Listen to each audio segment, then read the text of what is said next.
లోకాసువార్త 2:49 యేసు ప్రభువుని చూసి తల్లి అంటుంది, ఆయన తల్లిదండ్రులు ఆయనను చూసి మిక్కిలి ఆశ్చర్యపడి, ఆయన తల్లి, కుమారుడా ఎందుకయ్యా మమ్మల్ని ఇలా బాధ పెట్టావు, ఇదిగో నీ తండ్రి నేను వెతుకుతున్నావయ్యా నీ కోసం అన్నప్పుడు ఆ మహానుభావుడు ఏమన్నాడో ఒక్కసారి చూడండి.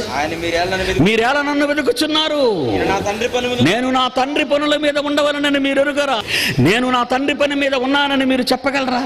ఆయన పని కోసమే నీ తల్లి గర్భంలో నిన్ను కణవిభజన జరిగించి అండంతో ఫలదీకరణం చెందించి ఆశ్చర్యంగా భయంకరంగా నిలబెడితే, ఈ కళ్ళు ఈ ముక్కు ఈ ఆకారాన్ని ఇచ్చి తల్లి గర్భంలో నిన్ను బయటకు రప్పించి ఇంతవరకు నిన్ను చల్లగా ఈ ప్రకృతిలో కాపాడిన నీ కన్న తండ్రికి ఏం చేస్తున్నావు సోదరా?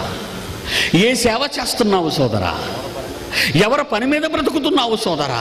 చదివినంత కాలం చదివావు, చదివిన తర్వాత ఉద్యోగం అన్నావు, ఉద్యోగం తర్వాత మంచి భార్య అన్నావు, భార్య అన్న తర్వాత పిల్లలు అన్నావు, పిల్లలు అన్న తర్వాత సంపాదన అన్నావు, సంపాదన అన్న తర్వాత వారి విద్య అన్నావు, వారి విద్య అన్న తర్వాత వారికి ఉద్యోగాలు అన్నావు, వాళ్ళ ఉద్యోగాలు అన్న తర్వాత వాళ్ళకి పెళ్ళిళ్ళు అన్నావు, ఆ పెళ్ళిళ్ళ తర్వాత మనవరు మనవరాండ్రు కావాలని కళ్ళగన్నావు, ఈలోగా రిటైర్ అయ్యావు. అయిపోయింది నీ జీవితకాలం. 58 ఇయర్స్ క్లోజ్ అయిపోయింది నీకు. 58 ఏళ్ళు పూర్తి అయిపోయావు, రిటైర్ అయిపోతున్నావు. రిటైర్మెంట్ అంటే అర్థం ఏంటి? నువ్వు పనికిరావు, బయటికి పో అని అర్థం. నువ్వు నమ్మిన గవర్నమెంట్, నువ్వు నమ్మిన కంపెనీ ఏమందో తెలుసా నీతో? నువ్వు ఇక పనికిరావు, వెళ్ళిపోయి నువ్వు పని చేయలేవు. వెళ్ళిపో వెళ్ళిపో వెళ్ళిపో వెళ్ళిపో వెళ్ళిపో. ఇంకా వెళ్ళటం లేదని వాలంటరీ రిటైర్మెంట్లో లక్షల బహుమతులు ప్రకటించి దిగిపోమంటున్నారు. మానేయ్ మానేయ్ మానేయ్ మానేయ్ అని. నీ పళ్ళు ఊడి కళ్ళు కనబడక, చేతులు వాడక, కాళ్ళు సరిగా రాక అప్పుడు దేవుడి పనికి. ఈలోగా పోతే ఏం చెప్తావు నీ తండ్రితో? చెప్పు. నీకు మరో జీవితం ఉందే. రేపు చనిపోదము కనుక తిందుము త్రాగుదము.